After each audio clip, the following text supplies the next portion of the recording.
with news updates. You know, news is becoming quick, thick and fast, if I can put it that way. There was a meeting again in the KG6. His Excellency had a meeting with, I'm waiting from His Excellency, had a meeting with the generals, trying to make sure that they can reach to a common ground and get to an understanding there. What I like about what I'm told is the president did not go there to defend all the corrupt moves that people have been talking about or people are pointing to, but instead he was having a meeting to make sure that he reminds them of the People's Growth ideology. The whole thing is he did not go there as a boss, but he went there as a compatriot, as somebody who went to war with them, so that they can all open the same page without fear or favor. But looking at it, we have news infiltrating that some generals who have ordered for the investigation of the V11s are being investigated. They are being hunted day and night. Some are actually now fearing for their life, but they are saying they've got to keep the press on.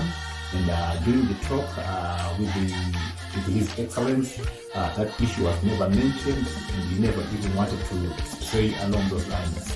So as it went by, the president had a meeting at KG6 with all generals, and let me read what has been given to you in detail. Right, he has approached the generals with proof of work that he has done during his tenure as the president up to this very day. He said the liberation was not just about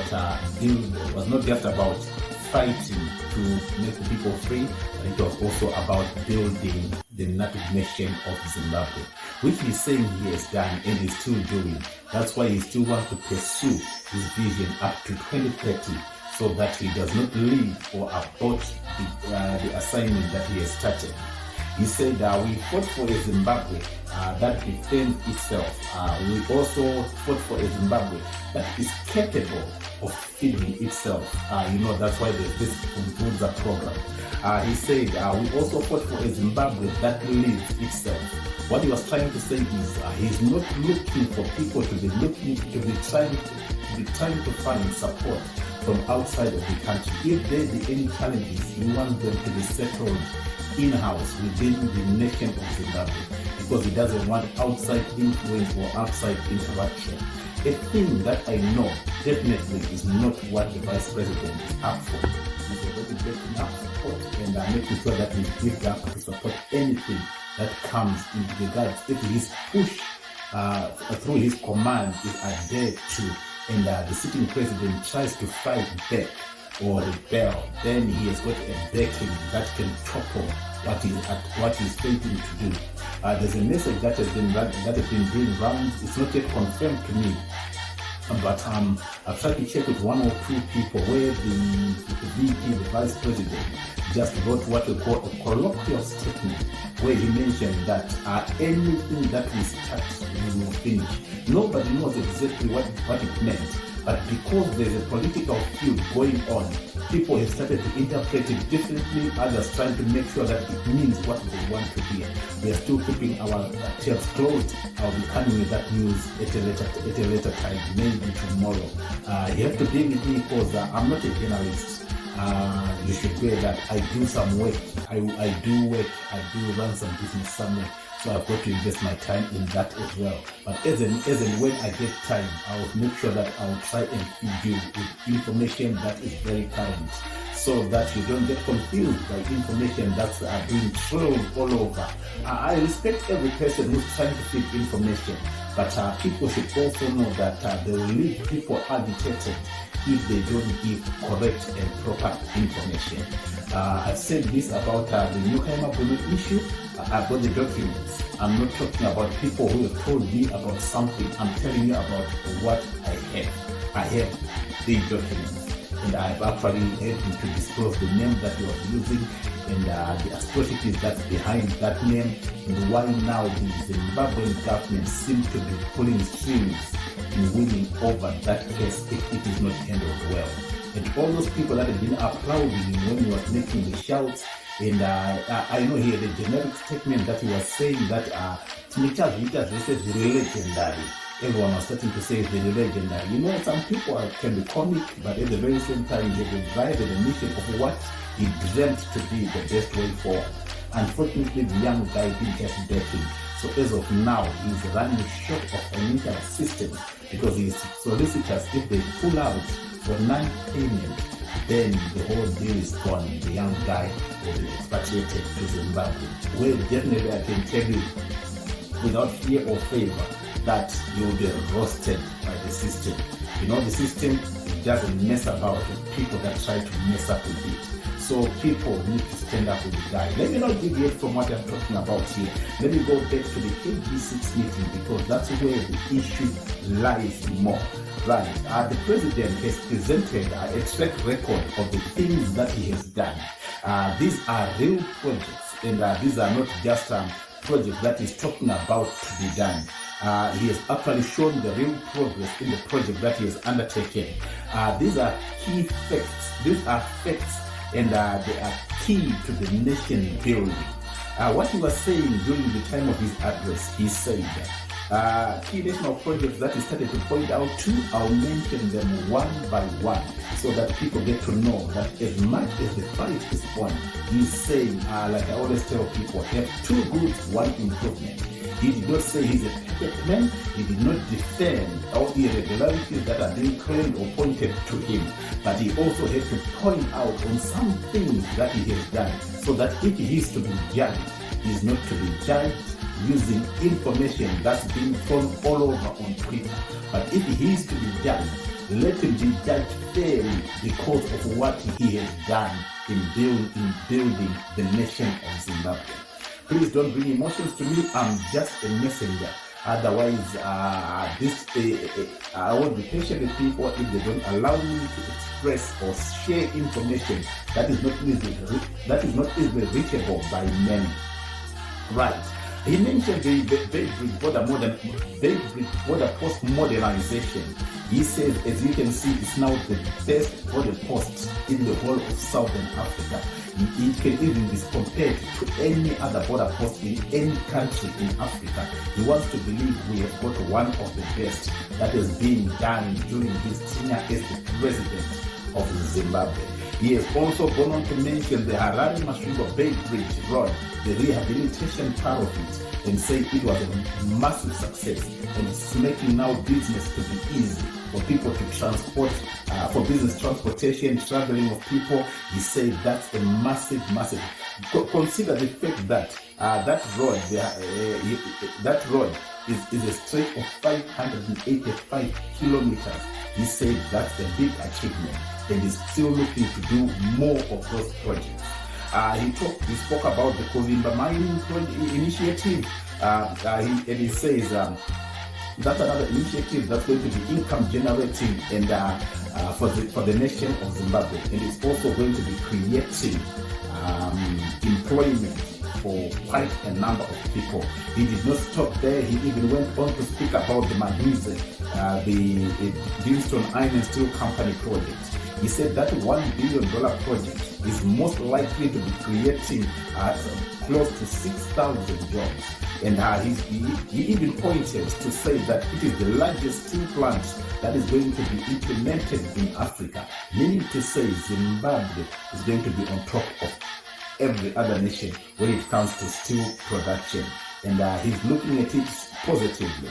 He was not saying this to boast, but he was saying this for legacy purposes. To say, if you are to judge me, but you should also take note of some of the projects that I have done. Let this not divide your opinions. Every person is entitled to their own opinion. I'm just reading what I know has been discussed within the behind the door meetings. He went on to speak about the agriculture, the Pumbuzo Rural Project. And he said empowerment is being given and is still being given to people who are doing their own agricultural projects and feeding into the Pumbuzo so that the nation becomes a self-sustaining nation that can feed itself. He even explained his explanation to the e-government and digital stabilization of the ZIMRA. He said it's the best system that has ever been implemented.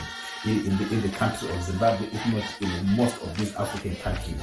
The Zimra digitalization, it's a must.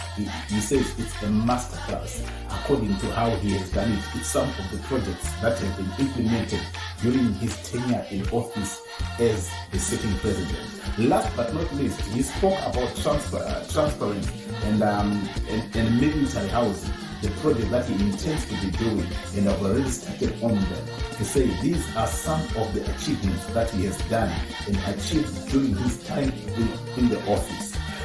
These are not just slogans, but these are real structures that he has actually put in place. And he is saying, whatever Twitter might say, whatever negative people might say, please do not judge me using social media comments, but judge me by the work and progress that is visible, tangible, and has been implemented, not just being spoken of.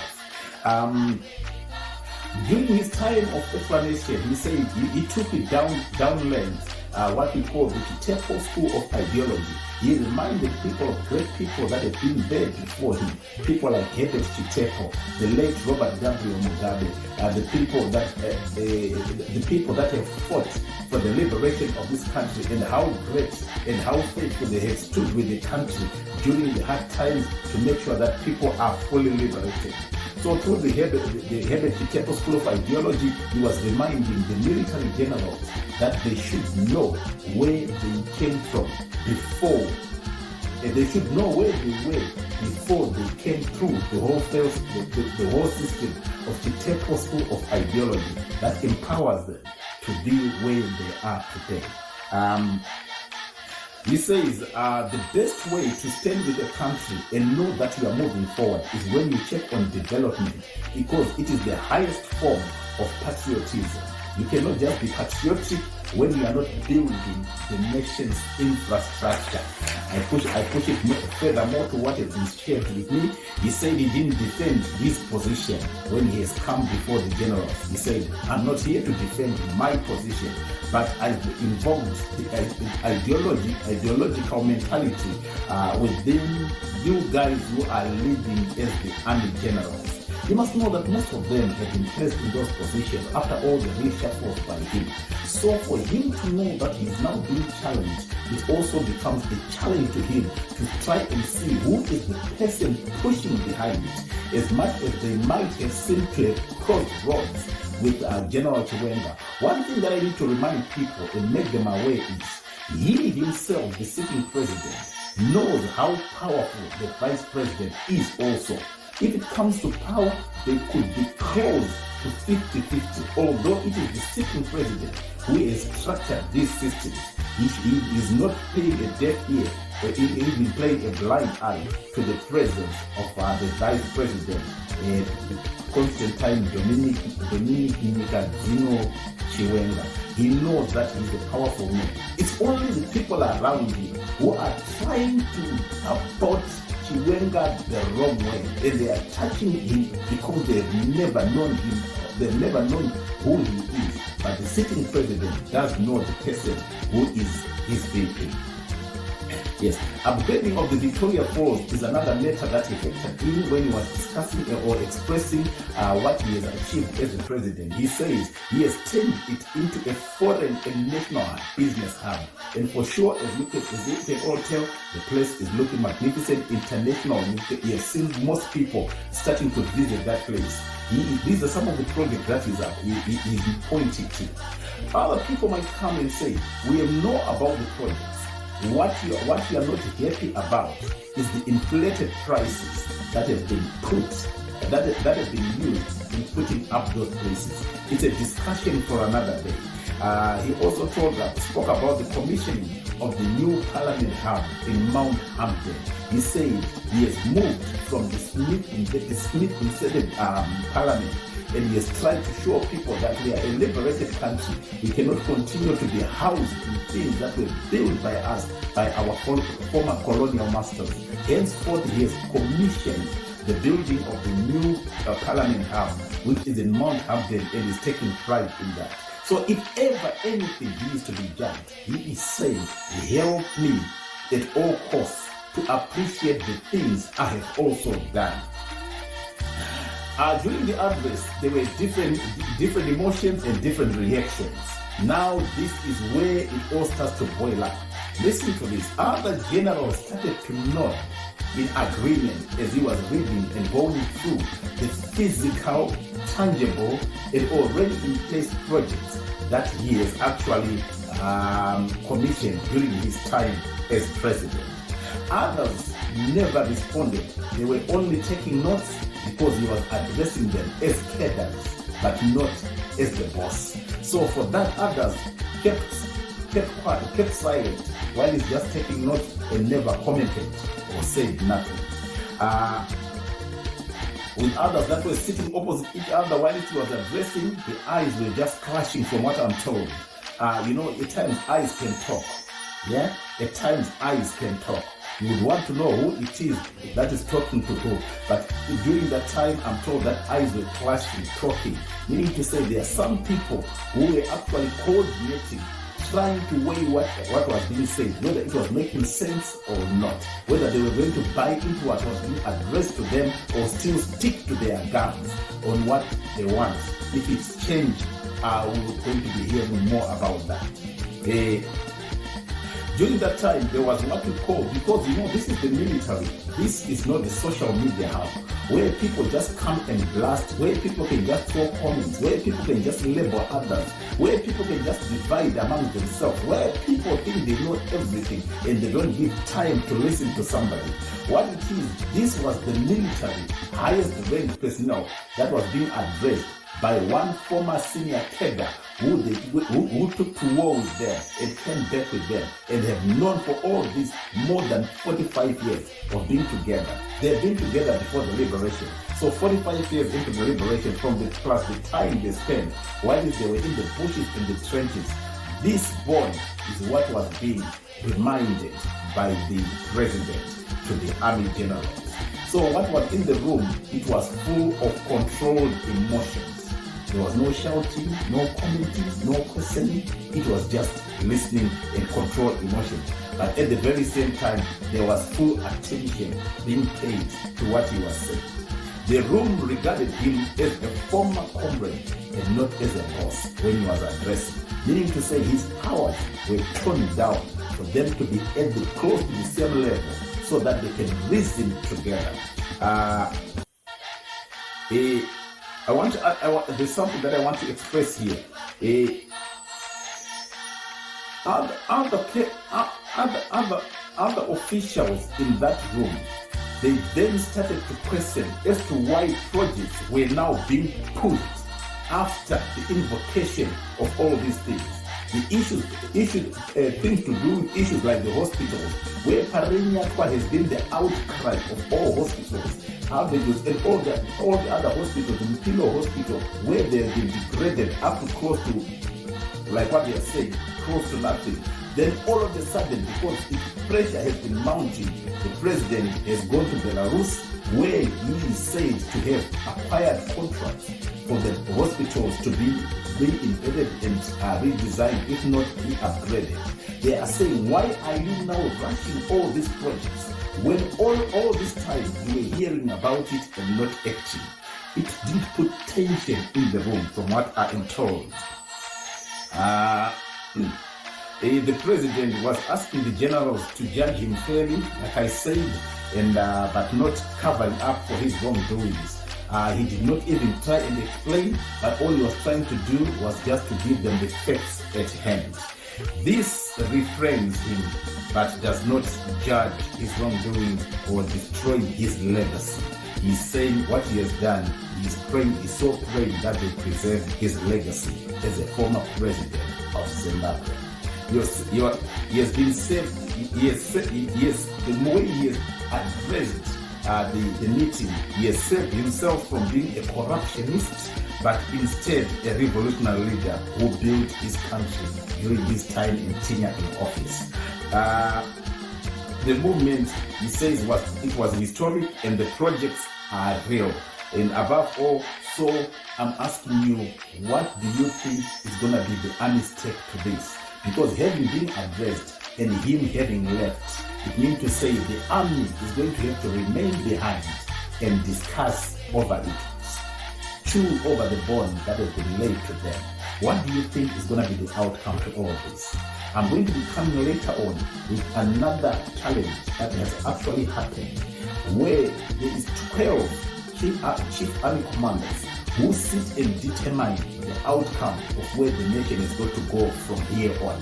And of the 12, only 8 are present in the country. The other 4 are out of the country. I can tell you that the other 4 are in Russia. So whatever has been voted and wanted to be, they are still waiting for the other 4 to come. And they are the ones who are now going to determine, if not define, the direction of the wind from here. What should we be praying for now? Questions are being asked. People don't even know where to turn to. And the truth is just embedded, what we call the public platform. Information is now coming strictly from special sources if people are to understand the position of the country. Hear me very clearly. I want to leave you with something. There's a presentation that I'm going to be bringing in regards to the V11s. The money for the printing of the V11s was transacted in South Africa. But the big question is, were all the V11s printed in South Africa? Don't forget, Zimbabwe has got the Zimbabwe Republic Police Printing Department. Were the V11s printed in South Africa or were printed in Zimbabwe? But the transaction was made in South Africa. I'm going to come and unpack all that for you because I've been given information in regards to that. Let's all be aware. Let's not use emotions. We want to come and want to make sure that if ever anything, there's got to be a round table that is going to be set and people discuss rather than stretching each other's patience and then ending up with the guns. Listen and listen to me very clearly. We are at a time where I want to believe, not shy to tell the leaders, the bosses, that one thing for a fact, if pride is not swallowed, disaster will strike. At this point in time, it's got to be a give and take. It cannot be a military position continuous. Otherwise, we will be heading for guns. Rather than us building, we'll be destroying and killing each other. I'll leave all this up to you. It's just a presentation to the people that don't know how, some who don't know how politics operates. I want to believe a round table is the best move from here on. The 2030 mantra has got to be seized. If not, let the volume of it be toned down. And let's talk first about what is being trumpeted. Let the president serve his 2 terms. Or, let me ask, should the president serve his complete 2 terms or be extended to 2030? Or should he be challenged by the push of the VP who seem to be gaining momentum at this point in time from his camp and the support that is having from the people? His travels are not just the travels that we are seeing. There is something behind the scene. You can only be shown where you need to see, but some private places that is going to, it's not for the general public. With this, I leave you to chew the bone while I await to bring you more news. Yours trusted.